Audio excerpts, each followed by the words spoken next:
ng manok natin. So, next naman, maglalagay tayo ng katawan niya. So, 3x3 lang yung gagawin nyo.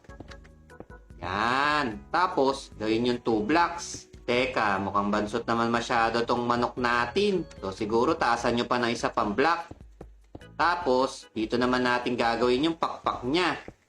So, yung sukat ng pakpak niya guys, 2x3 lang ha. So, ganito din sa kabila, syempre.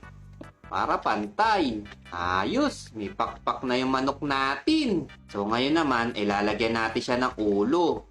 So, 2x3 din to guys. Tapos, yung taas niya, 2 blocks. Yan. So, ganito yung magiging itsura ng manok natin. So, lagyan na natin siya ng mata. Putasan nyo lang itong magkabila. Tapos, lagyan nyo dito ng black concrete. And then, maglagay tayo dito ng pinakatuka niya. Siyempre, lagyan nyo rin dito ng red concrete. O, ayan. Tapos na yung cute na chicken statue natin.